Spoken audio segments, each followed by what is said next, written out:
Euh, Bonjour à tous, bienvenue au webinaire anti-fouling et carénage des bateaux de plaisance. Juste un petit point sur les participants. Vous êtes 113, on attend à peu près 200 personnes. Donc pour les participants, c'est normal d'avoir la vidéo et le micro éteints. On prendra les questions, vous pouvez les poser tout au long du webinaire qui va durer à peu près 1 heure et demie, mais vous pouvez les poser dans le chat ou dans l'onglet questions-réponses. Les questions seront toutes lues et sélectionnées par les intervenants et on y répondra à la fin du webinaire. On n'ouvrira pas les micros, donc pas la peine de lever la main, mais par contre, à la fin du webinaire, s'il n'y a pas beaucoup de questions, on pourra en prendre quelques-unes en vocal éventuellement. Merci de m'avoir écouté. Je laisse maintenant la parole à Georges Semandi. Bon webinaire. Bonjour à toutes et à tous. Vous êtes près de 250 inscrites et inscrits pour ce temps de partage et d'échange que nous avons voulu résolument opérationnel, orienté solution. Un grand merci à vous, nous, associations. Puisons notre énergie dans ce type de participation et ça nous fait un bien immense. De l'énergie humaine et des solutions, on en a bien besoin, vous le savez, pour accélérer et intensifier la transition énergétique et écologique de la plaisance. Cette contribution, cette transition, nous y contribuons chez V2E à notre échelle, convaincus que nous ne pouvons plus continuer ainsi, par exemple en étalant des biocides sur nos coques, et motivés parce qu'on a envie que nous et nos enfants continuent à se régaler en mer. Je m'appelle Georges Semandi et j'ai créé à Marseille où je vis l'association V2E, les voiles de l'énergie et de l'environnement, en 2017. C'est une association encore aujourd'hui faite de 100% de bénévoles et nous travaillons avec un conseil d'administration de 6 membres. Notre président s'appelle Émilien Pierron. L'association V2E agit aujourd'hui dans 2 directions pour contribuer à réussir les défis écologiques et sociaux que doit relever la plaisance. D'une part, la sensibilisation, encore et toujours, des plaisanciers, mais pas que, de la filière, même si l'urgence devient chaque jour plus prégnante et on peut se demander s'il n'y a pas plus urgent que de sensibiliser, mais quand même. Et donc, pour sensibiliser, on organise ou on co-organise, par exemple, ce type de débat, on fait des études, on fait des contributions écrites aux institutions, on diffuse de l'information, on fait de l'appui aux clubs nautiques qui sont dans leur démarche de transition. Et puis, on a inventé l'année dernière la fresque de la plaisance sur le modèle d'autres fresques connues comme la fresque du climat ou la fresque océane, par exemple. Et puis, on agit aussi sur le volet sportif de la plaisance, la régate, parce que de toujours, la compétition a été un levier d'innovation. Et on pense que la régate peut être un levier d'innovation aussi pour la plaisance. Et on a inventé, du coup, de nouvelles règles pour classer les bateaux en régate en bonifiant les bateaux et les équipages les plus éco-responsables. Et nous appuyons les clubs organisateurs qui utilisent ces nouvelles règles. Du coup, c'est avec vraiment beaucoup d'appétit qu'on a proposé et co-organisé avec Econav et Team Wins ce débat aujourd'hui, qui, j'en suis sûr, sera une contribution de Colibri, mais une contribution quand même pour une plaisance plus écologique. Est-il désormais possible d'envisager d'autres pratiques, d'autres solutions d'anti-fouling que les peintures que nous appliquons très majoritairement? Peut-on se passer des opérations de carénage qu'on connaît toutes et tous au quotidien? Peut-on imaginer un changement radical de modèle dans la lutte contre le fouling? Efficacité, coût, impact environnemental, contraintes techniques, organisation portuaire, acceptation par les usagers. Quels sont les freins et les leviers pour y arriver? Bref, un menu très riche. On l'a préparé avec beaucoup d'ardeur, de cœur et de motivation. J'espère que ça vous plaira. Bon débat à toutes et à tous. Et je passe la parole à mon compère Guillaume.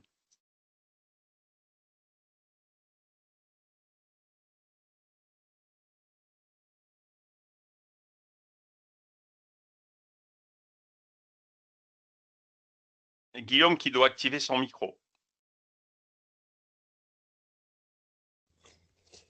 Merci, c'est mieux avec le micro, effectivement. Donc, Guillaume Abou, je suis président d'une société qui s'appelle Team Wins, une société nautique spécialisée dans la régate. On organise des régates pour des entreprises, des corporations, et on utilise notre expertise pour embarquer des collaborateurs d'entreprise dans le cadre de leurs séminaires, leur team building. On est propriétaire et gestionnaire d'une flotte de 20 voiliers. Grande surprise, c'est des voiliers de 30 pieds. On est basé au Frioul, sur un archipel, pour ceux qui ne connaissent pas, qui est situé au large du Vieux-Port de Marseille. Alors, il se trouve que moi, dans mon ancienne activité, j'organisais des salons B2B. C'est vraiment un secteur qui n'est pas vraiment circulaire, on ne peut pas dire ça comme ça, et plutôt très polluant. Et j'avais déjà essayé de chercher des solutions pour améliorer l'impact. J'avais même mené une étude assez approfondie pendant plusieurs mois pour un grand groupe qui organisait une quarantaine de salons. Et c'est vrai que cet engagement, il s'est naturellement confirmé depuis 3 ans que j'ai rejoint et que je dirige le Team Wins, puisque chaque année, on est confronté à ces sujets d'anti-fouling, et non pas avec un ou deux bateaux, mais bien avec 20 bateaux. Donc, tout cet engagement voilà, était déjà fort. Et il est encore renforcé par l'implantation de notre base. On est situé en plein cœur du parc national des Calanques, dans un environnement qui est très protégé depuis une bonne dizaine d'années maintenant.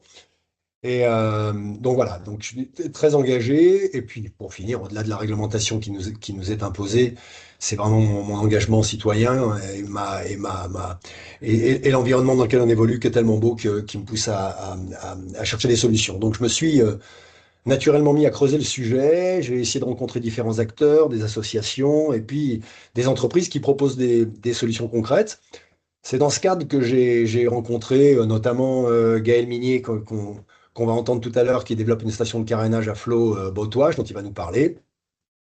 Et voilà, donc c'est pour toutes ces raisons que j'avais proposé il y a quelques mois à Georges, puis à Rachel et Conab, de co-organiser ce webinaire qui va mettre en lumière enfin, quelques solutions alternatives aux peintures anti-fouling qui sont encore mal connues. Donc je remercie tout le monde d'être présent. Il y avait plus de 250 personnes inscrites, dont les 2 tiers étaient des professionnels. C'est quand même très agréable. On est là actuellement un peu plus de 130 et c'est en train de monter encore. Donc, merci à tous. Je laisse la parole maintenant à Rachel.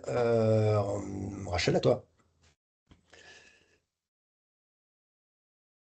Oui, merci Guillaume. Alors, oui, c'est de ta faute en fait. C'est toi qui as commencé sur cette idée et qui nous a ramenés dans cette aventure. Donc, moi aussi, je suis très très heureuse de voir qu'il y a eu beaucoup d'inscrits. En plus, c'est un événement un petit peu hors format pour nous parce que notre format, c'est le programme Éco-naviguer dans les eaux françaises. Donc, c'est une première collab avec V2E et Team Wins. Et je vois qu'il y a beaucoup de gens qui suivent aussi le programme, qui sont inscrits, enfin, qui sont connectés. Donc, c'est vraiment très chouette. On est très heureux de voir que le sujet appelle autant de personnes. Pour ceux qui ne connaissent pas le programme Éco-naviguer dans les eaux françaises, en fait, depuis 2013, on travaille, en fait, on accompagne la transition environnementale et énergétique du nautisme en expertise, que ce soit de l'expertise technique, réglementaire, scientifique. On travaille beaucoup sur la réduction des impacts et on travaille pas juste sur la phase d'utilisation des bateaux, mais aussi sur l'ensemble du cycle de vie des bateaux.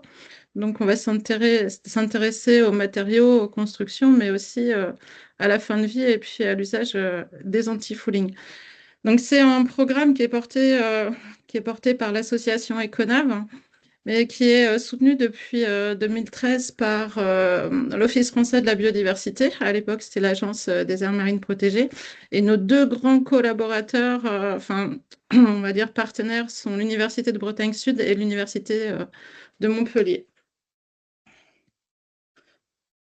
Pour vous dire un petit peu ce qu'on fait rapidement dans ce programme, on a des actions récurrentes qui sont des newsletters de l'éco-navigation, des webinaires techniques. C'est pour ça aussi, je pense que beaucoup ont répondu à l'appel quand on a lancé le mailing pour ce webinaire. On a souvent pas mal de monde aussi, c'est très chouette. On organise des rencontres interprofessionnelles autour de thématiques techniques, que ce soit par exemple les mouillages de moindre impact ou l'innovation dans le nautisme. Qu'est-ce qu'on a fait? On a fait la sensibilisation des pratiquants. On anime aussi le réseau Econab, qui sont tous les acteurs avec lesquels on travaille et avec qui on est très très heureux de travailler. On a un forum des entreprises, on a un GT national de l'éco-navigation et puis on travaille en appui aux actions scientifiques. Ça, c'est ce qu'on fait à chaque programme d'action, c'est renouvelé. C'était renouvelé annuellement, maintenant on est sur un cycle plus de 3 ans. Et puis, on a des actions aussi spécifiques, donc sur chaque programme d'action. Là, on a des groupes de travail qui se mettent en place avec des thématiques plus spécifiques, dont les anti-fouling, carénage et ENI. On produit un ouvrage qui va rassembler un petit peu toutes les écothèques qui sont proposées dans le nautisme. Donc, s'il y a des gens qui ont des écothèques ou de l'éco-innovation à proposer, n'hésitez pas à nous faire signe, on vous met dans l'ouvrage. On doit aussi produire un guide national sur l'usage des anti-fouling et le carénage. Donc voilà, c'est des travaux qui commencent, on est en plein dans le sujet. On fait de l'appui à la formation, à la sensibilisation. On a fait un module de formation, par exemple, pour les moniteurs de voile. Voilà, c'est important de former les formateurs. Et puis, on vient en appui de gros programmes européens comme le LIFE Biodive France ou Espèces marines mobiles. On regarde aussi un petit peu ce qui se passe à l'étranger. Je, je vais vous annoncer un petit peu l'ordre du jour. Alors, je vois que mon image est frisée. Je ne sais pas si ça marche de votre côté. Est-ce que vous m'entendez toujours? Oui, Rachel, Il n'y a plus d'image, mais est-ce qu'il y a il n'y encore a le que son? l'image sur laquelle tu es un peu bloqué. Il faudrait peut-être que tu Mais- l'éteignes et que tu la rallumes, mais on t'entend bien. Ok. Donc, on se retrouve là. On a fait un petit tour de table des 3 organisateurs que nous sommes, donc V2E, Econav et TeamWins. On va enchaîner avec un petit état des lieux autour des anti-fouling pour poser le cadre de la discussion. Et puis ensuite, on va accueillir nos invités autour de table ronde. Donc, on va accueillir la société Karen et puis également la société Boatwash qui propose des solutions sans biocide parce que c'est des solutions qu'on pourrait peut-être qualifier de mécanique. Et puis, en fait, l'idée dans ce webinaire, c'est d'identifier aussi les freins et les accélérateurs. Qu'est-ce qui peut faire que les gens vont changer leurs usages? On va discuter de tout ça ensemble. L'idée là de cette intervention, c'était de refixer un petit peu le cadre, de faire un petit peu l'état des lieux autour des anti-fouling. Comme c'est un webinaire qui est ouvert au public, on n'est pas hyper pointu sur la question aujourd'hui dans cette présentation, mais on va essayer de juste rappeler un petit peu les fondamentaux. Donc le fouling, ça va affecter la flottabilité, le poids du bateau, son hydrodynamisme. Donc ça engendre une diminution de la vitesse, une diminution de sa manœuvrabilité. Donc tout de suite, assez vite, on peut être sur des surcoûts de consommation de carburant. Assez vite, hein, de 7 à 15% et jusqu'à 40%. Ça va dégrader aussi le matériau de coque, donc ça peut impliquer des coûts croissants, des difficultés d'entretien. Et puis surtout, ce qu'on sait maintenant, c'est que les coques des bateaux, ça va transporter des espèces non indigènes envahissantes. Donc c'est un sujet de biosécurité là qui est assez émergent. Et puis, je vous ai mis le petit schéma en bas là pour montrer qu'en quelques secondes, les premières bactéries attaquent, et puis que en quelques heures, on a un premier film bactérien qui se crée, le microfouling. Et puis rapidement, en termes de jours et de semaines, il y a le macrofouling qui arrive. Donc si on regarde un petit peu l'histoire, bon, avant, les navires mettaient des plaques de cuivre, de plomb. Il y a eu une période mélange de cire et de graisse aussi. Je connais pas trop. Et puis, les ennuis ont commencé dans les années 50-60 avec l'usage des peintures à base d'organoétain, le fameux TBT. Donc là, on avait vraiment des effets très toxiques sur dégénération de crustacés, des effets mutagènes. Et puis finalement, donc l'OMI, l'Organisation maritime internationale, a mis en place la Convention internationale sur le contrôle des systèmes anti-salissure, qui a interdit le TBT. Mais malgré une adoption en 2001, il a fallu quand même attendre 2008 pour que la convention entre en vigueur. Et puis, on trouve encore des pots de TBT à droite, à gauche, au fond des garages. Et des fois, du coup, ça fait que dans les analyses de ports qui peuvent être faites, on va en retrouver encore et pas seulement dans les bouts des ports. Donc, les systèmes de peinture anti-fouling qu'on connaît aujourd'hui contiennent des biocides. Donc, biocides qui tuent le vivant, qui inactivent les espèces. Les biocides, on en trouve dans plein d'autres secteurs. On en trouve dans l'agriculture, pour le traitement des façades, des eaux, pour le nettoyage des voies routières, ferroviaires. Je crois que le notice, c'est 0,4% en usage de biocides.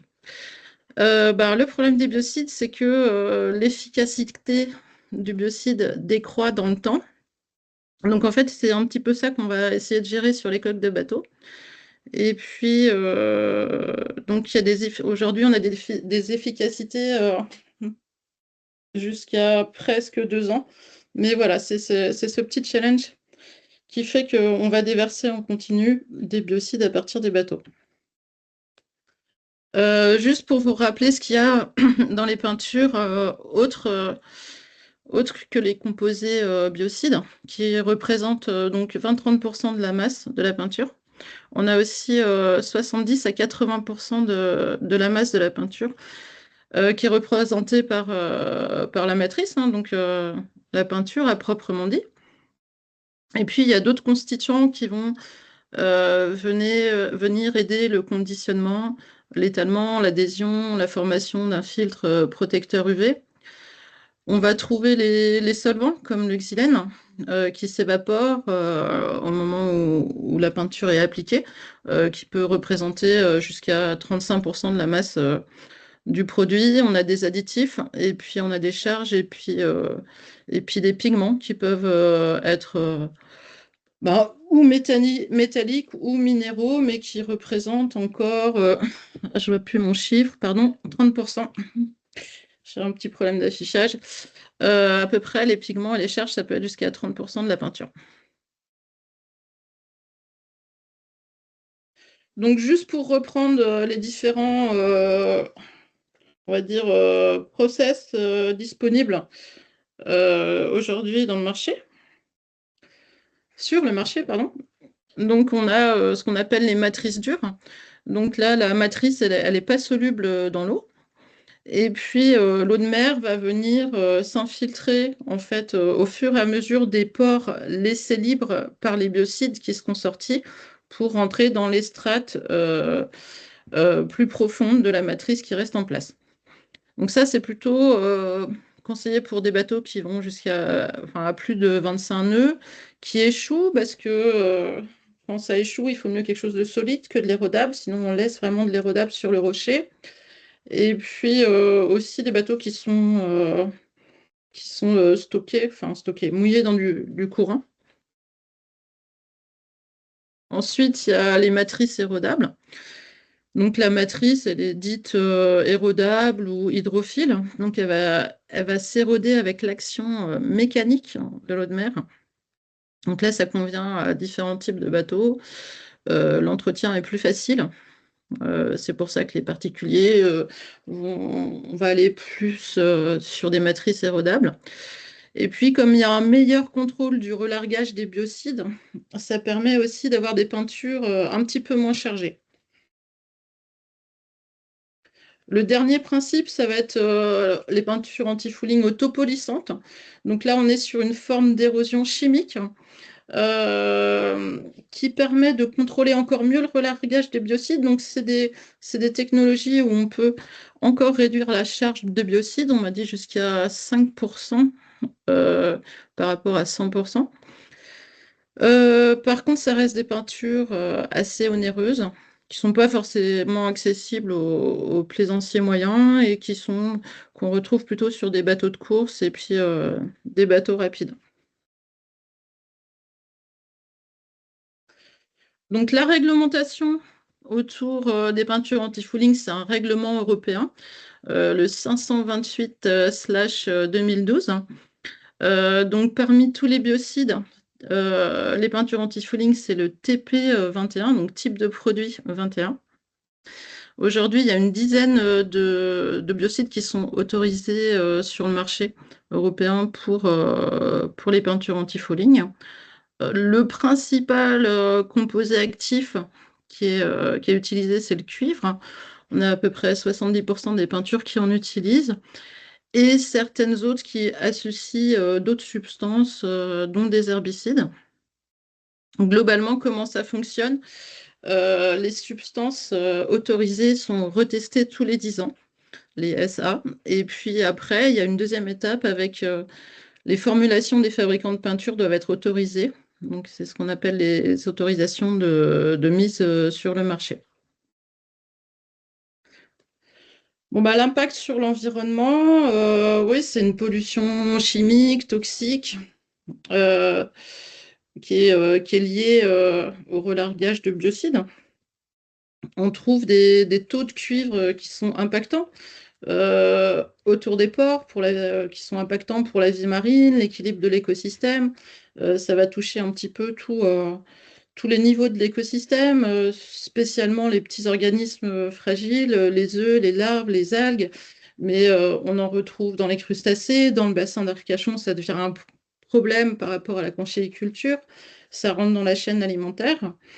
Et puis aussi, forcément, il y a le relargage. On en a parlé tout à l'heure des éléments de la matrice, donc de la peinture, qui sont issus de la pétrochimie. Donc, il y a quand même un relargage de microplastiques en plus.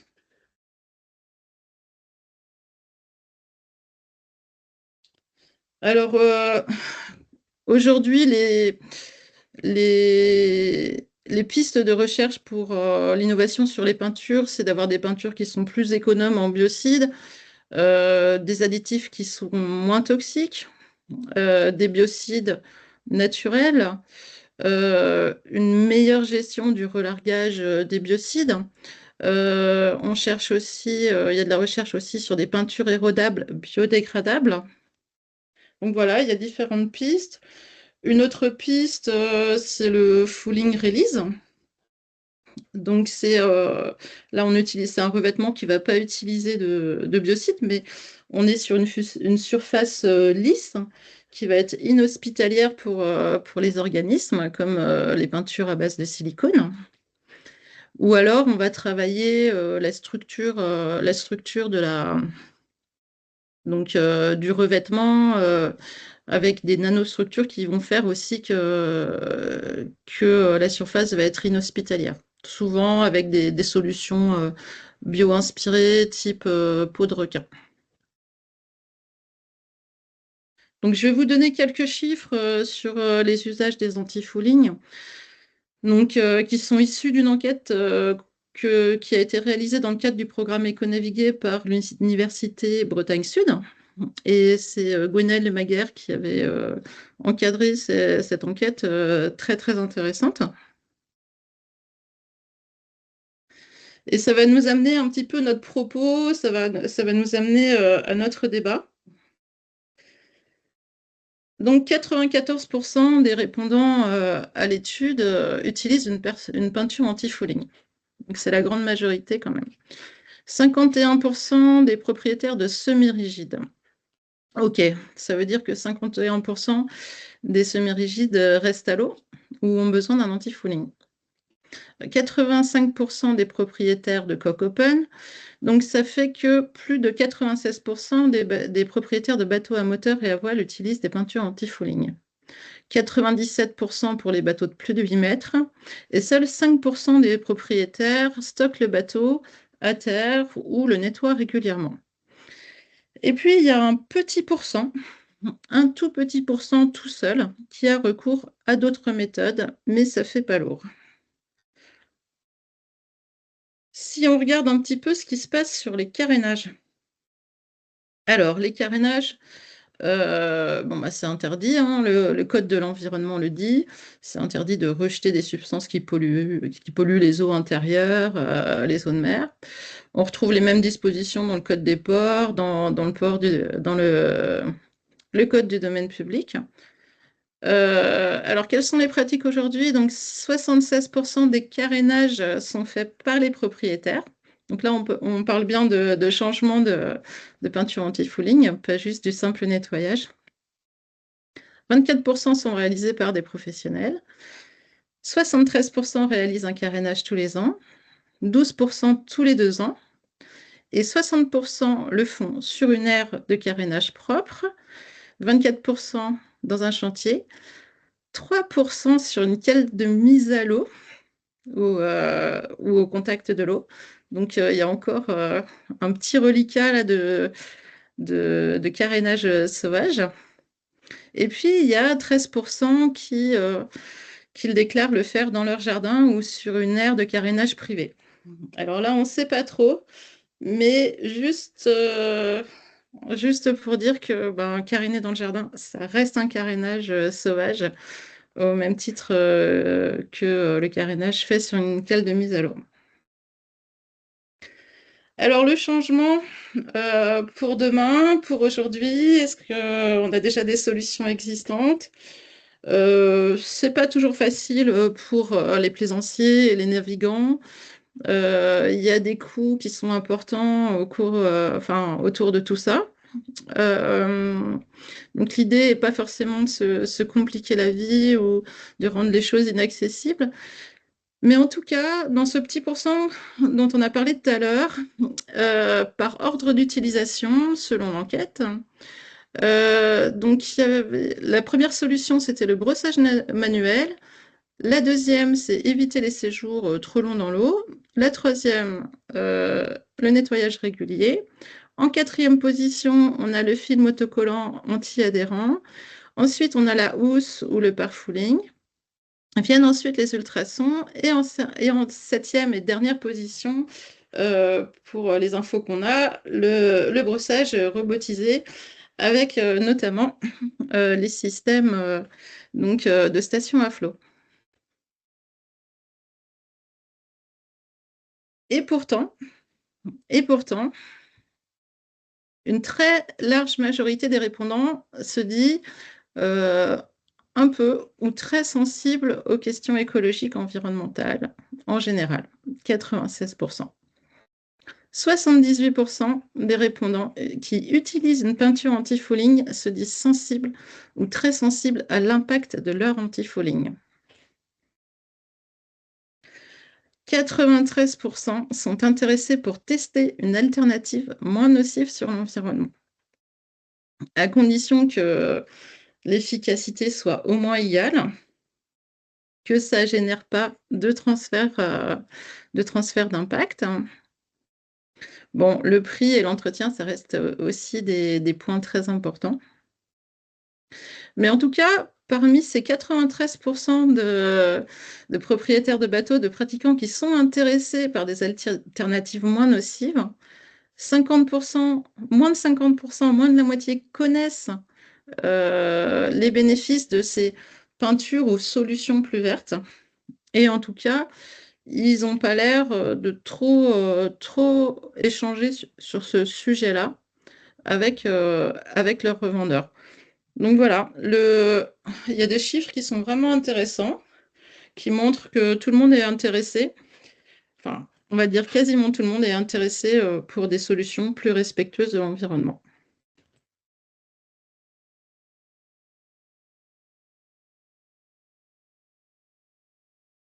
Du coup, je vais lancer la première table ronde avec nos invités, qui sont Lucie Doriez, qui est PDG de la société Carène, et qui a amené un utilisateur navigant pour témoigner de l'usage qu'il peut faire des solutions Carène. Ouais. Bonjour à tous, donc Lucie Doriez, fondatrice de la société Carène. Donc avec mon père, on a créé cette société en 2020 pour commercialiser une solution qu'il avait commencé à tester dès 2004 sur son propre bateau et qui part d'un principe tout simple, pas de lumière, pas de photosynthèse, pas de vie. Donc, tu peux descendre les slides, Rachel, si tu veux bien. Donc voilà, c'est terriblement efficace. On bloque la lumière, il n'y a pas besoin de produits toxiques et c'est tout simple.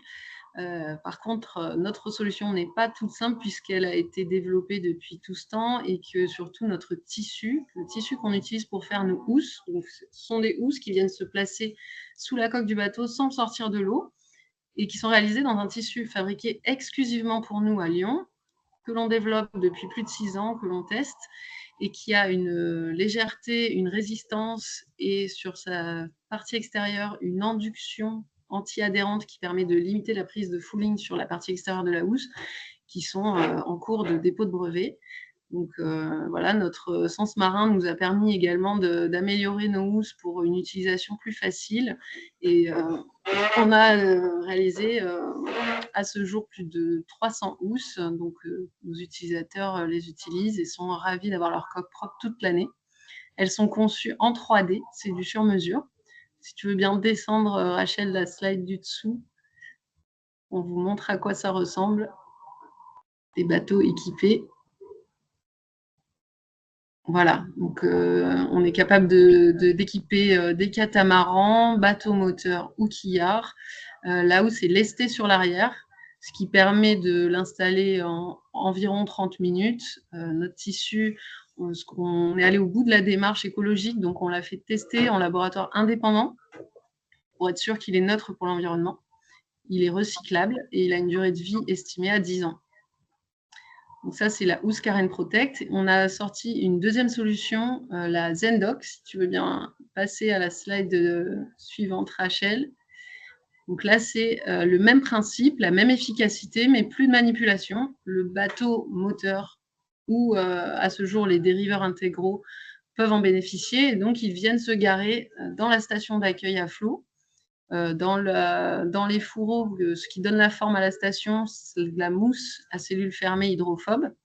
Et sur l'arrière, on a un tableau lesté également qu'il va falloir faire couler juste pour aller naviguer. Lorsqu'on rentre au port, on va remonter le tableau. Un des avantages de la Zendoc qu'on a constaté, c'est l'amarrage facilité. Donc, le bateau va se garer et être guidé de manière plus sécurisée.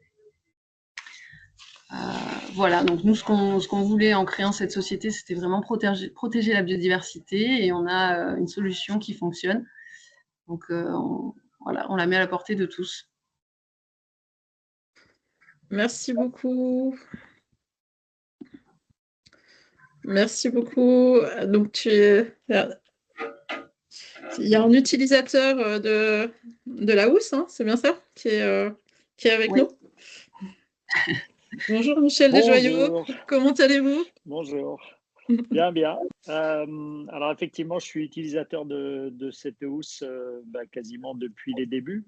Il se trouve que quand j'ai rencontré Lucie au Salon Nautique il y a quelques années, à l'invitation d'un ami commun, il me dit « Oh, il faut que je t'amène voir un truc, je suis sûr que ça va te plaire. » Effectivement, et je crois que les premiers mots que j'ai dit à Lucie, c'est « Ouais, forcément, parce que c'est un truc que j'avais envie de faire depuis un bout de temps. » Et faute de temps et d'énergie, j'ai jamais fait. Mais Lucie l'a fait. Merci à son papa d'avoir eu cette bonne idée. Moi, je l'utilise sur un catamaran de 18 mètres de long. Après, je l'utilise aussi sur le monocoque sur lequel il y a la voile Michelin. Avec, dans les deux cas, des installations un petit peu différentes. Sur le monocoque, quand il était ici au port de Royan, la housse était en zigzag sur le ponton.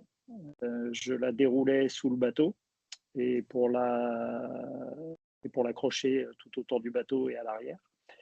Et pour la ramasser, de la même façon, je la remets en zigzag, en accordéon, comme on plierait une voile sur le ponton devant le bateau, et je la replie sur elle-même, et ça fait un gros sac un petit peu plus petit qu'un radeau de sauvetage une fois que c'est ramassé. Ce que j'ai trouvé, ce que j'ai remarqué aussi sur le catamaran, alors là, sur le catamaran 18 mètres de long avec une grosse plateforme, on ne l'enfile pas par l'avant comme la démo pour les monocoques. Moi, je la laisse tomber par le côté extérieure du bateau. Et puis après, je viens la ramener par un cordage prévu à cet effet. Je viens la ramener autour de la coque et la tendre de l'avant à l'arrière, puisque je n'ai pas besoin d'aller à l'eau ou de passer avec une annexe sous le bateau pour faire passer la housse sous la coque et après la tendre le long de la plateforme, puisque je le fais depuis un cordage que je tends de l'arrière. Dans les deux cas, ce que j'ai remarqué, et on a eu notamment le cas l'hiver dernier, avec le kata, on avait un petit peu d'algues parce qu'à la fin de la saison, on n'avait pas eu le temps de mettre la housse à chaque fois. On met à peu près sur le kata, on met à peu près à 2, on met un quart d'heure par coque. Et donc on est arrivé, on était au départ du Vendée Globe avec le bateau au mois de novembre, début novembre. Avec un petit peu d'herbe à la flottaison, mais vraiment juste à la flottaison. On est rentré à Port-la-Forêt avec le bateau, on a mis les housses quelques jours plus tard, et quand on est retourné 2 mois et demi après au Sable d'Olonne pour l'arrivée des premiers, on a enlevé les housses forcément, on ne peut pas naviguer avec.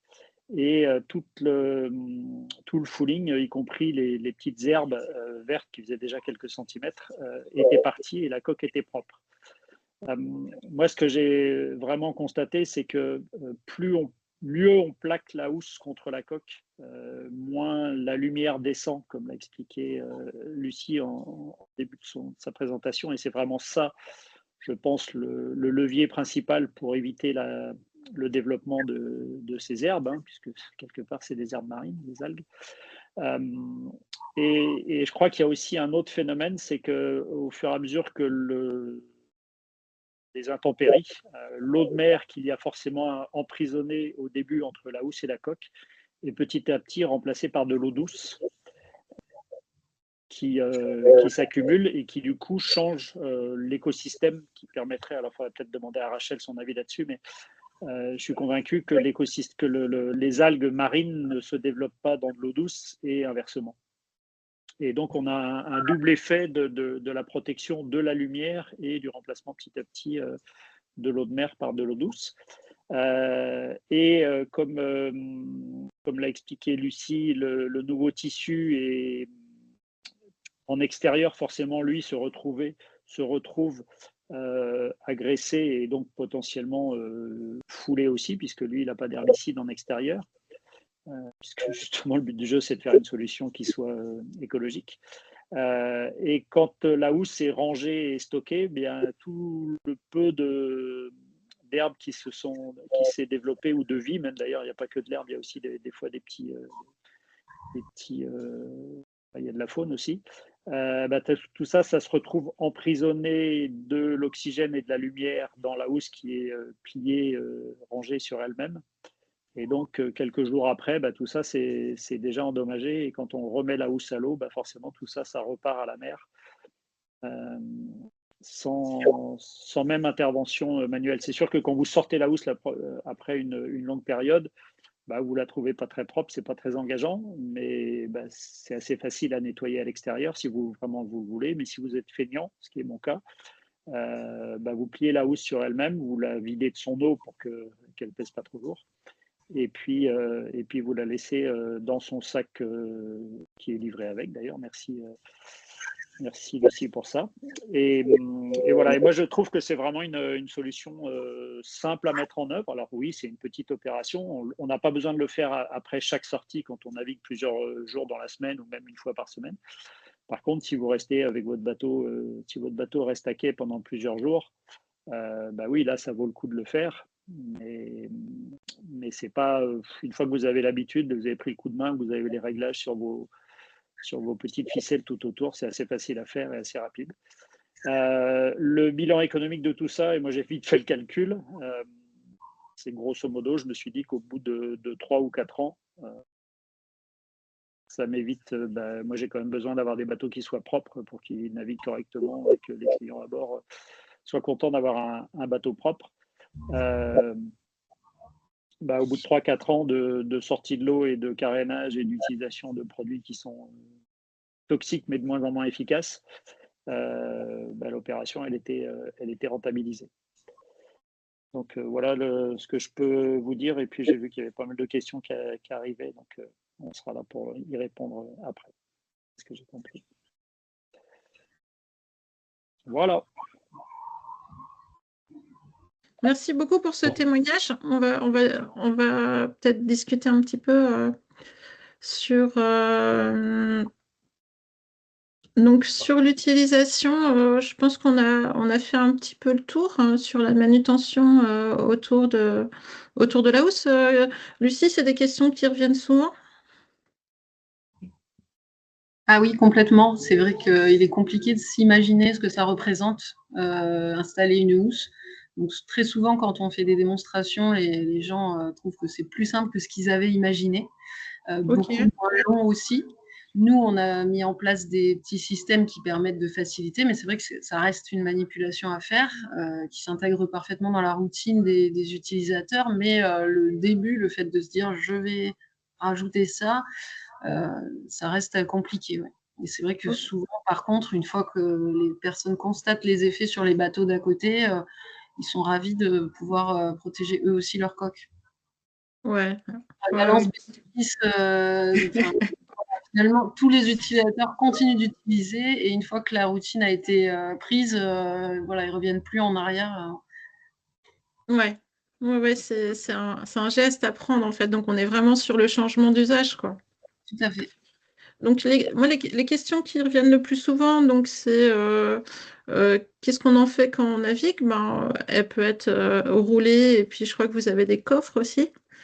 Donc, nous, on livre avec des sacs de transport. Donc, soit les personnes peuvent les embarquer à bord dans des cales Ouais. humides.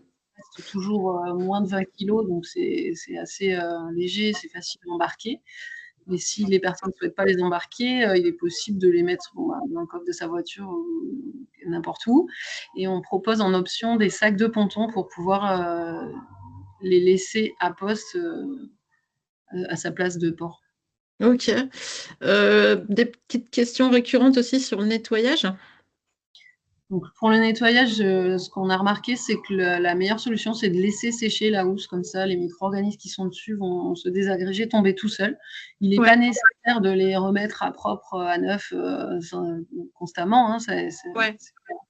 mais si vraiment on veut le faire, on peut la nettoyer alors avec de l'eau de mer. Hein, c'est vraiment pas du tout la peine d'utiliser de l'eau douce. Notre produit a été conçu pour résister en milieu marin. C'est toute sa force. Donc surtout, on n'utilise pas d'eau douce, simplement avec de l'eau de mer, on peut les nettoyer tout à fait facilement. C'est pas mal le coup de laisser sécher aussi. Ouais, tout à fait. L'été, ouais. Ok. Il y a des questions sur la durée de vie du tissu, sur votre tissu. Est-ce que tu pourrais nous en dire plus? Oui, tout à fait. C'est vraiment notre force, c'est-à-dire ce tissu, on le développe depuis plus de 6 ans. On a testé différents composés toujours neutres pour l'environnement pour diminuer la prise de fouling sur l'extérieur. Là, on est arrivé à quelque chose de très satisfaisant, mais on continue de développer ça. Et voilà, sa légèreté, sa résistance. On a une durée de vie de 10 ans. C'est un composé qui ne va pas changer dans ses qualités intrinsèques en fait avec le temps. C'est pas du PVC, c'est fait pour résister en milieu marin, donc on est tranquille. Ok. Une petite dernière question avant de laisser la parole à JJ Bot et à nouveau à Guillaume. Là, vous êtes à combien d'utilisateurs? Plus de 300, partout dans le monde. Hein. Donc j'ai vu tout à l'heure passer une question sur les Antilles. Ça fonctionne de la même manière, où qu'on soit. Eau chaude, n'importe où en fait. On a même des utilisateurs dans les lacs, hein, puisqu'il y a quand même également des algues dans les lacs. Et voilà, tout type de bateau et partout dans le monde, on a déjà expédié des housses. Ok, bon bah super, merci beaucoup pour cette présentation et ce témoignage. On se retrouve à la fin, juste pour identifier vraiment ce qui peut accélérer le changement et puis quels sont les freins que tu peux rencontrer aujourd'hui. Merci, à tout à l'heure. Guillaume, je te laisse la main. À toi de jouer. Merci beaucoup. Merci Lucie, merci Rachel. Alors, moi, je lance le focus sur la deuxième solution qu'on a voulu mettre en avant, sur la solution de de station de nettoyage de carène à flot. Et donc, on va accueillir et échanger d'abord avec Gaël Minier, qui est le fondateur de la société GG Boatwash, qui va nous expliquer un peu son positionnement à la machine. On enchaînera derrière pour avoir le positionnement d'une direction de port avec Frédéric Berlia, qui est le premier port en Méditerranée à avoir implanté une station. Et puis on finira avec Laurent Boiron, un utilisateur, avant de passer à des questions. Donc Gaël, est-ce que tu es là? Est-ce que tu peux... Attends, est-ce que tu es là, Gaël? Je suis là, je ne sais pas si vous m'entendez. Bonjour à tous. On t'entend très bien. On va te mettre en évidence et voilà. Ok, à toi, Gaël. Et bonjour à tous, merci pour l'invitation. Donc, en deux mots, notre société, donc, GNG Boatwash, a trois activités principales. La première, qui est les stations de carénage à flot, dont on va discuter aujourd'hui. La deuxième, qui est du traitement de l'eau avec du dessalement éco-responsable, principalement à l'énergie solaire, et du traitement et de la réutilisation d'eau. Et la troisième activité, ça peut être des installations photovoltaïques de centrales photovoltaïques, souvent associées à nos centrales de traitement d'eau, mais pas toujours. Ça, c'est notre société aujourd'hui. L'origine de la société, pour la petite histoire, c'est une société qu'on a créée en fin 2020, début 2021, avec Guillaume Angeran, sur la base de la station de carénage écologique à flot.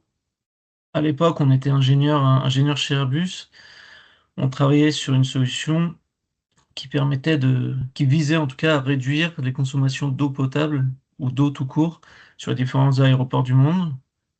Quand on veut faire voler un avion et avoir une bonne pénétration dans l'air pour limiter la consommation de kérosène, sur des aéroports, y compris dans des villes ou des pays où il n'y a pas d'eau, généralement on nettoie la carène parfois à l'eau, avec des grandes quantités d'eau.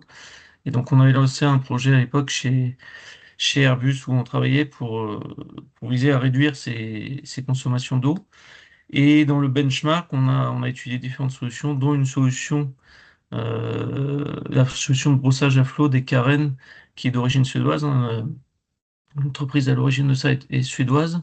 Et de fil en aiguille, parce qu'on est navigateur aussi sur le bateau, sur le petit voilier de Guillaume, on s'est dit comment on fait pour apporter notre pierre à l'édifice pour améliorer la situation de ce qu'on aime, à savoir l'océan. Et c'est comme ça qu'on s'est lancé, qu'on a créé l'entreprise pour développer ces stations de carénage à flot d'abord et ensuite les différents sujets que j'ai évoqués.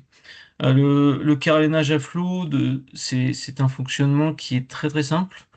Le principe, c'est comme le principe de la station de lavage automobile où on y va avec sa voiture et on vient brosser la voiture. Le principe, c'est exactement le même. On vient brosser la carène. Là, vous avez quelques images, merci. On vient brosser la carène à flot. Sous la station, on a un bassin complet de rétention pour capter tous les résidus de brossage qui est hermétique avec une porte qui s'ouvre et qui se ferme sans effet d'aspiration d'eau. Le principe est assez simple, on s'amarre au milieu, on met les traves devant, et ensuite le système de brossage se déplace dans l'eau. C'est pas le bateau qui se déplace, c'est vraiment le système de brossage qui se déplace dans le bassin.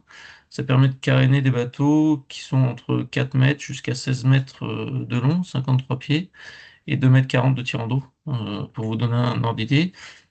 De manière régulière, on vient aspirer et traiter les déchets qui tombent par gravité au fond de la bâche, et on vient les pomper et ensuite les envoyer en centre de tri adapté, tant qu'on a de la peinture anti-fouling et des déchets toxiques. On a bien entendu installé une première station, comme tu l'évoquais Guillaume, à Saint-Cyprien en Méditerranée, qui a nécessité un agrément des autorités, de l'Adréal. Cette technologie est présente dans une dizaine de pays dans le monde pour différents environnements qui vont d'environnements très chauds à des environnements sur des lacs. À Saint-Cyprien, on est sur un environnement moyen en termes de température d'eau. Pour finir le brossage, donc les brosses passent le long de la carène, ça met entre 15 à 30 minutes pour effectuer un nettoyage suivant la taille des bateaux. Et ensuite, on a des petits outils supplémentaires, par exemple des caméras sur des perches qui permettent d'aller voir en dessous ce qui s'est passé et de nettoyer par exemple les propulseurs d'étrave ou autre. Ça, c'est pour la partie fonctionnelle. Ensuite, le principe de la machine, c'est vraiment de passer régulièrement dans la machine. L'idée, c'est pas d'aller avec cette machine enlever des bateaux qui sont restés 2 ans à l'eau sans traitement ou autre. Ce qu'on n'arrive pas à enlever au racloir, on l'enlève pas avec la machine. L'idée, c'est vraiment de passer régulièrement. On estime, suivant les zones, entre 4 à 10-12 fois par an, suivant la salinité et la température des eaux. Euh, L'objectif principal de cette machine, c'est de réduire l'empreinte écologique, hein. Je pense qu'au même titre que Karen, d'ailleurs, je pense que ça peut être deux solutions complémentaires, mais au même titre que Karen, l'idée, c'est vraiment de réduire l'empreinte écologique des bateaux et plus généralement de la plaisance. En faisant ça, l'idée, c'est d'aller jusqu'à ne plus utiliser de peinture anti-fouling en passant régulièrement dans la machine. Si cette situation est difficile à tenir parce que la machine est loin du point d'amarrage ou autre, on peut aussi brosser avec cette station et avec le bassin hermétique des bateaux qui ont par exemple de la matrice dure. Vous en parliez tout à l'heure, Rachel. Mais l'objectif, c'est vraiment de limiter la pollution en n'ayant plus de peinture anti-fouling appliquée le plus possible. Voilà. Pour le brossage, on n'utilise absolument aucun produit chimique, c'est que de l'eau de mer. Et donc, on limite aussi par conséquent naturellement la consommation d'eau douce. Et voilà, ça permet de limiter la consommation de carburant, tout simplement. Je pense qu'après, sur la partie environnement, installation dans un port, etc., Frédéric Berlia en parlera beaucoup mieux que moi sur Saint-Cyprien. N'hésitez pas si vous avez des questions. Alors, on a déjà on a des questions qui arrivent, on va les poser un petit peu à la fin. Merci, merci Gaël. Peut-être juste préciser qu'effectivement, peut-être juste un petit mot avant de passer la parole à Frédéric, directeur du port de Saint-Cyprien. Peut-être nous donner le contexte dans lequel vous avez implanté cette machine cette année, et puis comment ça s'est passé, un constat de la première saison. Alors, la machine a été installée, lancée, a été mise en service officiellement le tout début avril de l'année dernière maintenant, donc de 2025. Euh, elle a 6 mois, un peu plus, 6 mois d'existence. Sur ces 6 mois, en termes d'activité, on a effectué un petit peu plus de 200 lavages dans cette station. On propose 3 formules, soit des lavages unitaires, soit des abonnements à hauteur de 6 passages par an, ou alors des abonnements à hauteur de 12 passages par an, suivant les souhaits des clients. Et aujourd'hui, en termes d'abonnements, on a une quarantaine d'abonnés qui ont signé en avril 2025 ou après, en tout cas au fil de l'eau. Et la bonne nouvelle, en tout cas, c'est rassurant pour nous, c'est que certains abonnés, on a fait une petite promotion sur la période des fêtes, et certains abonnés ont d'ores et déjà renouvelé leur abonnement pour l'année suivante. Donc on est conscient que c'est un processus, c'est un changement d'habitude, hein, dans la façon d'entretenir son bateau. Mais par contre, en tout cas, c'est un début qui est prometteur pour nous. L'entreprise GG Boatwash, donc qui distribue ces stations sur 5 pays, a pris une partie du capital de l'exploitation de la machine de Saint-Cyprien, aussi parce que ça nous permet d'être confrontés au quotidien, au retour des clients, et de pouvoir, avec les Suédois, en discuter et avancer sur ce projet. Ok, merci Gaël. On reviendra sûrement vers toi avec des questions. Alors, je donne la parole maintenant à Frédéric Berlia. Frédéric, vous êtes là? Oui, je suis là, j'ai ouvert le Alors, on micro. vous entend. Frédéric, donc directeur de... Bah, je vous laisse vous présenter, et nous expliquer un peu ce petit retour d'expérience. Bien, bonjour à tous et à toutes. Euh, Spécialement aussi bonjour à Madame Lucie Doriez, puisque la société Karen avait pu faire une démonstration de son activité il y a à peu près 2 ans sur le ponton d'accueil juste derrière moi. Et donc, d'ailleurs, elle est la bienvenue si elle veut recommencer une autre fois. Voilà, je pense que ce qui était important, c'est d'expliquer un petit peu le contexte. Comment ça se fait qu'un port, donc moi je suis Frédéric Gardien, je suis directeur d'un port, il y a quand même à peu près 2000 anneaux. C'est un gros port de la côte, c'est le deuxième de l'ex-Languedoc-Roussillon. Euh, Comment on arrive à accueillir une telle machine? Bon. Donc il faut revenir quand même sur un contexte, sachant que avant nous, il y en a une seule autre en France, hein, c'est les Sables d'Olonne, donc deuxième port de France à accueillir ce type de machine, premier port de Méditerranée. Comment on en arrive là? Alors, faire un petit retour en arrière, on va remonter pas très loin en 2022. En 2022, c'est un peu une année charnière dans la gestion des ports, puisque avec on va dire la crise ukrainienne pour l'électricité et aussi spécifiquement chez nous dans les PO, la sécheresse persistante, mais qui heureusement touche à sa fin, hein, vu les grosses pluies qu'on a eues ces derniers jours, on revient un petit peu en arrière. On a été obligé de réfléchir en termes de fluides de manière totalement différente. Notre gestion des flux. Donc, le préfet des PO, comme je vous l'ai dit, a pris, parce qu'il y avait un déficit hydrique extrêmement important, un certain nombre d'arrêtés successifs pour soit interdire, soit limiter l'usage de l'eau. Les ports ont été impactés. Bon, par exemple, il faut savoir, pour ceux qui ne sont pas du département, que même certains responsables locaux du nautisme sont allés jusqu'à citer le préfet à interdire l'alimentation des pontons en eau. Bon, heureusement, ça a été provisoire parce que ce n'est pas ça qui était la cause première du déficit hydrique. Face à cette situation grave, nous, qu'est-ce qu'on fait en tant que gestionnaire? On se dit, qu'est-ce qu'on peut faire? Qu'est-ce qu'on peut faire pour trouver? Est-ce qu'on va trouver un chemin qui soit à la fois raisonnable, raisonné, qui soit pragmatique, mais qui soit néanmoins adapté à l'urgence? Il ne faut pas nier cette urgence, il ne faut pas nier la gravité de la situation, il faut trouver quelque chose. Donc, quelques exemples de ce que l'on a fait dans le port. On avait une double alimentation et depuis des années, donc, la zone technique était alimentée par une eau non potable. On nous l'a coupée du jour au lendemain. Plutôt que de revenir à l'utilisation de l'eau potable, qui, à notre sens, est une hérésie complète pour nettoyer des coques, on est passé sur l'utilisation d'eau salée. Alors, les professionnels l'ont accepté, pas avec grande joie, mais c'était ça ou pas travailler. Il n'y a eu aucun jour d'arrêt d'activité.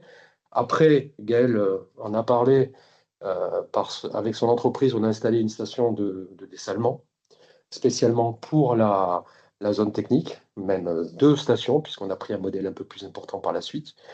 Tout ça pour éviter effectivement d'utiliser l'eau potable. On a créé des postes de rinçage des bateaux, parce que parmi les arrêtés que le préfet avait pris en place, c'était une interdiction de rincer les bateaux, tout simplement. Et nous, on a pu le faire parce qu'on utilisait de l'eau dessalée. Et très bientôt, puisque nous avons la chance d'être dans une communauté de communes qui est à la pointe nationale en matière de ce qu'on appelle réut, c'est-à-dire la réutilisation des eaux usées, qui vient de la station d'épuration, très bientôt, notre zone technique sera alimentée en eau réutilisée. Donc, pourquoi je parle de tout ça? C'est pour fixer un petit peu l'état d'esprit. On essaye de trouver des solutions raisonnables, raisonnées. Et c'est à ce moment-là qu'on reçoit un mail qui ne nous était pas forcément adressé qu'à nous, une entreprise qui nous dit, voilà, je veux vous proposer une solution. Voilà, une machine de carénage à flot. Nous avons répondu, on les a reçus, on a échangé un petit moment, on a fait des études, on a fait des consultations, et finalement, on s'est dit qu'on serait intéressé, très logiquement, par le côté écologique, par le côté économique, par le côté pratique, voilà, ce qui a été présenté. On a également été rassuré par le fait, par l'antériorité de l'exploitation. Donc, comme l'a dit Gaël, ça existe depuis 2009 en Scandinavie, aux USA. Donc, c'est rassurant parce qu'on veut bien se lancer dans l'innovation, mais s'il y a un petit peu d'antériorité, c'est toujours mieux. Donc, nous avons aidé l'entreprise porteuse à acquérir auprès des services de l'Adréal les autorisations nécessaires. Ce n'est pas toujours le plus facile, mais bon, ils les ont obtenues. La machine a été présentée lors d'une conférence qu'on a organisée dans nos locaux dans le cadre de la semaine sans pesticides 2024. Là, l'accueil a été très bon et ça correspond, j'ai envie de dire, au pourcentage de l'étude qui a été présentée précédemment, c'est-à-dire vraiment les plaisanciers sont conscients des problèmes de l'antifouling et sont prêts, sous diverses conditions, à trouver une solution. Donc, après quelques péripéties juridiques, on va dire, l'entreprise Blue Marklin donc, a obtenu une AOT. C'est comme ça que ça fonctionne ici. Une AOT, c'est une autorisation d'occupation temporaire. Donc, ils ont un emplacement dans le port pour une durée définie. Et donc, la machine a pu s'installer dans un emplacement en plus tout proche de la zone technique, qui est donc très, très pratique pour nos usagers. Cela s'est fait, comme l'a dit Gaël, le printemps dernier. Alors, premier bilan côté port. Je ne vais pas parler de l'exploitation puisque ce n'est pas de notre ressort. C'est vrai qu'on a eu au départ quelques retours. Il y avait des craintes, il y avait des interrogations. Alors, c'était quoi? Y a-t-il un risque de pollution? Est-ce efficace? Jusqu'à quel point c'est efficace? Qu'ai-je à y gagner en matière de consommation? Est-ce que quand même je vais devoir sortir le bateau ou pas, plus ou moins souvent? Enfin bref. Ce qu'on constate, c'est que ces interrogations et ces doutes, ils se lèvent petit à petit. Bon alors, pour comment petit à petit? Tout simplement grâce à de la pédagogie et aussi grâce aux premiers utilisateurs. De ce côté de moi, je lui donnerai la parole après. Nous avons un utilisateur et c'est vrai que Radio Ponton, ça marche pas mal. Il faudrait que ça marche peut-être encore plus, mais en tout cas, c'est très utile.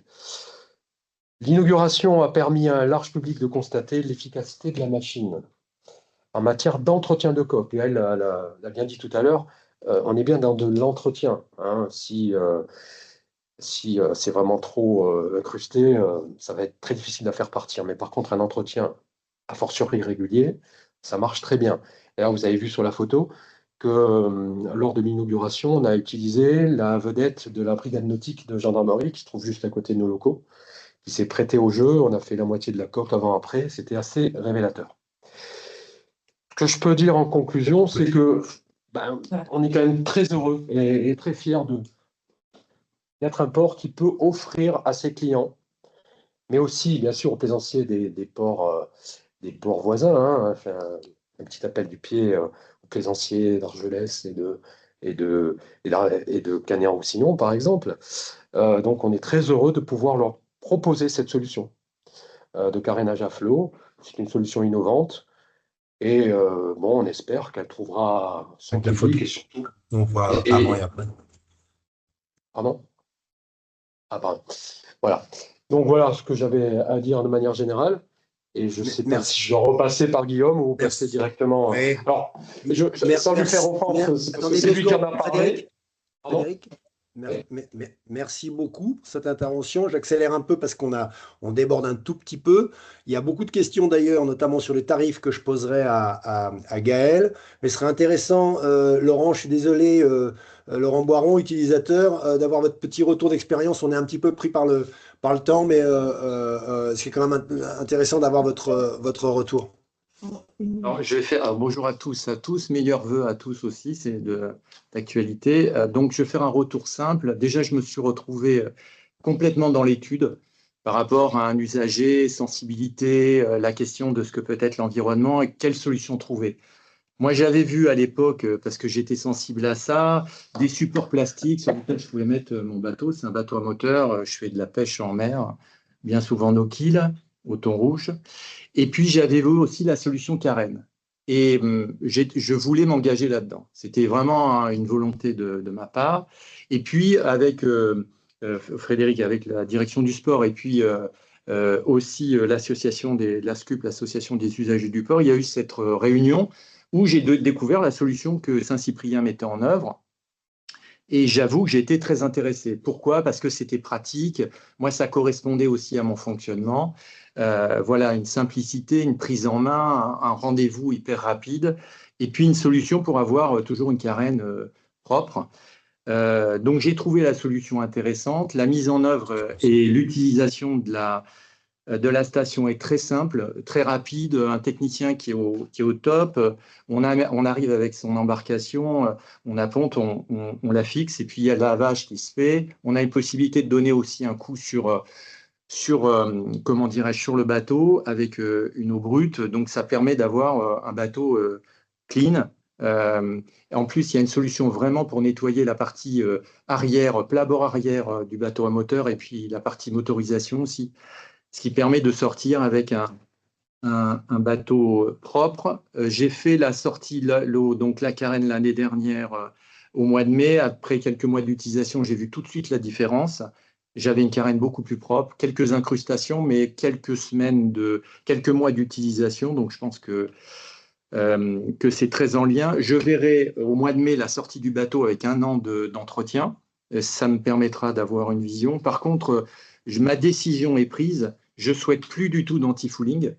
Donc, je souhaite, moi, sortir de l'anti-fouling, c'est-à-dire le virer, mettre une solution plutôt résine époxy sur le bateau pour avoir une possibilité d'utilisation de la machine complète, et puis une sortie, une carène tous les ans où je nettoie et je fais l'entretien moteur et un nettoyage de coque traditionnel. Mais je pense que c'est vraiment la première démarche, pour moi, importante. Et par contre, effectivement, comme le dit Frédéric, avec la SCUP, en tout cas en lien avec le port, on souhaite pousser en termes de communication parce qu'il y a beaucoup de gens qui ont du mal encore à franchir le pas, et je pense que là-dessus, il y a du travail. On va en parler, Frédéric.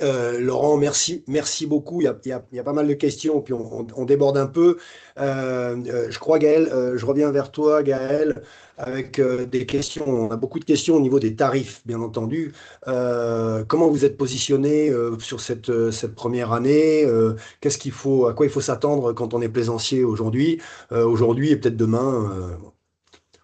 Sur les tarifs, alors vous pouvez retrouver les tarifs sur le site Blue Marklin, où vous aurez le tableau complet des tarifs, mais pour vous donner un ordre d'idée, je le disais, l'enjeu c'est vraiment de nettoyer régulièrement la coque, et c'est ce qu'on souhaite encourager.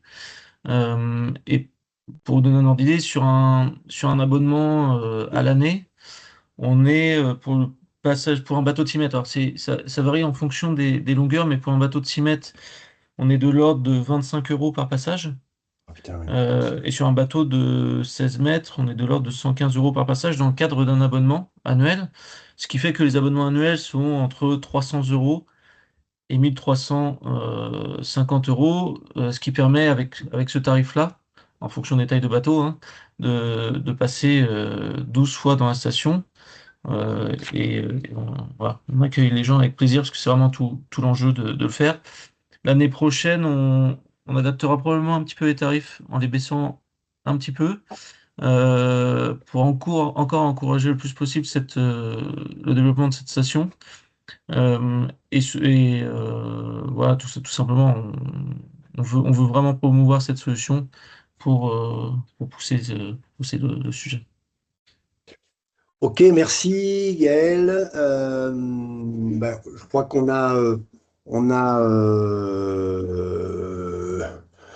on a un peu fini ce tour d'horizon et ces intervenants.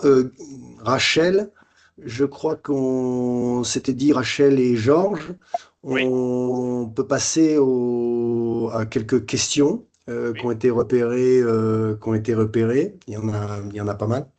Oui, s'agissant de pollution, d'environnement, une question qui s'adresse aux deux offreurs de solutions, à Gaël et Lucie, c'est finalement le bilan environnemental global de vos solutions, d'une part dans le cadre d'un frottement mécanique des brosses et dans le cadre de la fabrication de la bâche et de son élimination. Finalement, le bilan environnemental global est-il meilleur que les anti-fouling à peinture? J'ai moi-même ma propre idée, mais est-ce que vous pouvez répondre rapidement, en 1 minute chacun, à ces deux questions successivement? Peut-être Lucie pour commencer. Alors oui, tout à fait. Le but de notre solution, effectivement, ça a été de beaucoup moins polluer. Donc, on a fait les choses, on aurait pu mettre sur la face extérieure de notre housse des produits toxiques, etc., ce qu'on a absolument évité. On a vraiment un produit qui est durable dans le temps. C'est ça qui nous permet également d'être plus écologique. Ça a une durée de vie de 10 ans, comparé à un anti-fouling qui va être refait tous les ans. Il n'y a pas photo. Et les tests qu'on a fait en laboratoire indépendant nous ont prouvé la neutralité pour l'environnement. Notre tissu a été mis en contact de naissances d'huîtres et d'oursins, qui sont les éléments les plus fragiles de l'écosystème. Il n'y a aucune perturbation de leur développement, ça a été constaté. Donc, on utilise très peu d'eau. L'usine qui fabrique le tissu est Ecotex. Elle a également beaucoup de labels et elle est engagée RSE et engagée pour l'environnement. voilà, c'est vraiment dans notre ADN de ne plus, de polluer le moins possible. Donc, on a tout fait dans le respect de l'environnement, le circuit court, le fait que ça soit fabriqué en France, etc. Tout ça, ça a été fait pour ça. Très bien, Gaël, sur ce rayon. Alors, l'enjeu de la station pour nous, c'est quand on installe une station, et c'était aussi important pour le port de Saint-Cyprien, l'enjeu, c'est de ne pas venir polluer plus l'environnement à l'endroit où on installe la station. Sur le long terme, il n'y a aucune question parce que l'objet, c'est finalement de supprimer autant que possible l'utilisation de peinture anti-fouling. Et donc, on n'a plus de pollution associée à l'anti-fouling au même titre que Karen. Donc, sur l'installation de la station dans un port sous forme d'AOT, on a fait une étude et le fabricant y a vraiment participé aux USA, dans un port des USA, une étude qui a duré sur 2 ans, avec notamment à San Diego, avec la ville, avec un rapport qui a été rédigé, des analyses de laboratoire dans la station, à l'extérieur de la station, etc. La conclusion de ces analyses est assez simple, c'est que au moment où on ouvre la porte de la station, on n'a pas d'effet d'aspiration d'eau, donc on n'a pas de grosses sorties d'eau. Les échanges d'eau mesurés sont de 3 mètres cubes d'eau par bateau. La pollution, quand on rentre avec le bateau, elle a plutôt tendance à aller vers l'avant de la bâche qui est hermétique. Quand on met le moteur pour ressortir, de la même manière, ça a plutôt tendance à aller vers l'avant parce qu'on va pousser l'eau. Mais tout ça pour dire que la pollution, elle est contenue dans la bâche et les échanges ont été mesurés sur ces 2 années avec le laboratoire. Et globalement, les échanges, ça équivaut, en termes de pollution qui sort de la machine, à un bateau qui reste avec de l'antifouling à flot pendant 1 année. Donc, dès que cette station amène un changement d'habitude avec un plaisancier qui ne met plus de peinture anti-fouling, bah, globalement, on a gagné notre pari environnemental, tout simplement. Merci. Peut-être alors, il y a des questions un peu précises dans le chat. Chacun, Lucie et Gaël, n'hésitez pas à y répondre, notamment sur les tarifs. Lucie, si vous souhaitez répondre, vous avez le droit de dire écrivez-moi, je vous enverrai un devis. Moi, je voulais qu'on termine sur des questions plus globales, dans le même ordre, si vous êtes d'accord. Ce sont des solutions qui paraissent séduisantes. Pourquoi ça va pas plus vite? Pourquoi vous en vendez pas plus? Pourquoi ça se développe pas plus vite et plus fort? Voilà, en termes de quels sont les freins que vous rencontrez finalement. Et puis après, j'aurai une deuxième question pour terminer à chacun d'entre vous. Lucie, si vous voulez commencer sur la question des freins.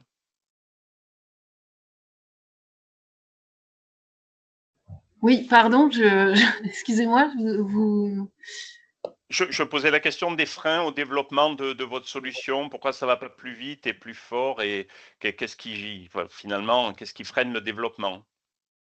Alors, comme on le disait tout à l'heure, c'est vraiment nous, pour les housses, pour les voiliers, les catamarans, c'est la mise en place qui freine beaucoup. Voilà, le changement d'habitude, d'intégrer dans sa routine le fait de retirer sa housse pour aller naviguer. C'est ça vraiment le principal frein. Peut-être aussi un petit peu le besoin d'être assuré sur l'efficacité, parce que même si c'est logique, on a remarqué que lorsqu'un bateau est équipé, les bateaux autour s'équipent plus facilement les années d'après, puisqu'ils ont constaté sur le bateau voisin les bénéfices et le fait que les utilisateurs ont une coque absolument nickel toute l'année. Donc voilà, le temps de s'habituer, de voir les effets sur d'autres bateaux et de voir d'intégrer le fait d'avoir une manipulation. Pour la Zendoc, il n'y a pas de manipulation, donc là, beaucoup plus facile. Donc, j'en profite pour répondre aux questions sur le tarif. Donc, les Zendoc jusqu'à 7,50 m, c'est environ 3 000 €. Et les produits housses, catamarans qui sont sur mesure, il faut demander un devis, effectivement, car voilà, on va s'adapter à chaque bateau. Vous avez un ordre d'idée de prix. Voilà. Ok, merci. Gaël, quels sont les freins que vous rencontrez? Nous, les principaux freins, je pense que Frédéric en a parlé et je remercie encore une fois la mairie et la ville de Saint-Cyprien et le port pour leur accueil. La station est une station qui demande un emplacement équivalent à un catamaran pour pouvoir caréner des bateaux jusqu'à 16 mètres de long. Alors après, on peut fabriquer des machines sur mesure, mais globalement, si on prend la plus grosse des stations, on a besoin d'une place qui fait 18 mètres de long sur 8 mètres de large. Donc c'est une contrainte à l'installation pour trouver de la place dans un port. Et ensuite, je pense que en termes d'accueil dans les ports, le principal frein, c'est probablement d'attendre peut-être le retour d'expérience de Saint-Cyprien et autres avant de se positionner. Il faut une vraie volonté politique et portuaire, je pense, pour aller vers ce genre de solution. À Saint-Cyprien, on a beaucoup travaillé pour que la station s'intègre pleinement dans l'écosystème économique actuel. C'est-à-dire que, par exemple, l'exploitant au quotidien de la station est un vendeur et applicateur, un vendeur de bateaux et un chantier naval, tout simplement. Donc, on a vraiment travaillé avec l'écosystème local. Ça, c'est le frein, je pense, côté port, mais Frédéric en parlera sûrement beaucoup mieux que moi. Et sur la partie plaisancier, je pense que M. Boiron en a parlé, c'est une innovation. Euh, Plus il y aura de personnes qui viendront dans la station, je pense plus naturellement les plaisanciers viendront dans la station. Donc il y a un changement d'habitude, probablement de la pédagogie, de la communication à faire encore plus que ce qu'on fait. Mais voilà les principaux freins que je vois et peut-être voilà, trouver le meilleur format pour faire accepter cette machine le plus largement possible dans les ports et vis-à-vis des plaisanciers, tout simplement. Très bien. Alors, pour accélérer le changement, Lucie, en moins d'une minute, si vous aviez une baguette magique, vous feriez quoi pour la solution, Karen? Alors, j'en distribuerai gratuitement parce que je vois bien que lorsque c'est adopté, après, autour, je vous disais, ça diffuse. Radio Ponton marche extrêmement bien. L'efficacité est des plus approuvées. Et donc, voilà, je pense que c'est le manque de connaissance du produit et le manque de réelle constatation des bénéfices qui nous freine un peu. Mais voilà, on est en charge. On va tout donner pour pouvoir diffuser au maximum et faire connaître, en tout cas se faire connaître. Merci beaucoup. Et vous, Gaël, votre baguette magique, vous en feriez quoi? Eh ben, ce serait une double baguette magique, c'est pouvoir inviter gratuitement tous les plaisanciers qui veulent dans la station pour leur faire découvrir le système et les convaincre en un passage avec un levage ensuite ou un passage de caméra. Et voilà, et côté port, c'est qu'on puisse avoir des ports qui puissent accueillir la station à l'avenir le plus possible pour encore une fois, l'objectif de notre société, vous l'avez compris, c'est vraiment de pousser la protection de l'environnement et voilà, des océans. Donc voilà, c'est vraiment un baguette magique que j'espère voir exaucer dans les mois et années à venir, tout simplement. Merci, merci. Pour respecter le timing, moi je vous propose de terminer. Gaël et tous nos intervenants, Lucie, tous nos intervenants, n'hésitez pas à continuer à répondre dans le chat. Le webinaire est enregistré, il sera diffusé. Vous aurez les liens pour y accéder. Alors, lorsqu'on a organisé ça, Gaël et Guillaume et Rachel m'ont dit qu'il faut faire une conclusion, une synthèse.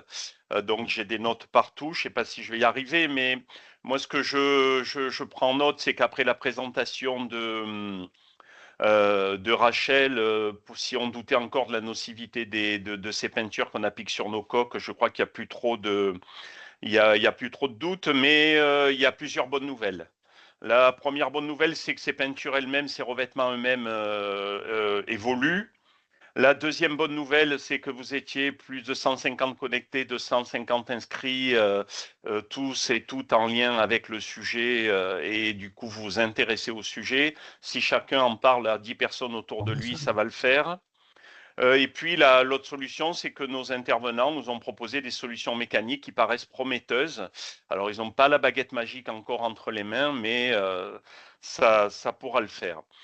Si on y arrive, on essaiera de faire une petite synthèse écrite pour garder un document à travers nous de ce qui de ce qui s'est dit, sachant que la synthèse est difficile. Moi, j'ai noté aussi les notions de soutien politique, j'ai noté les notions de radioponton, d'échange d'expériences, j'ai noté les notions de soutien de l'écosystème local.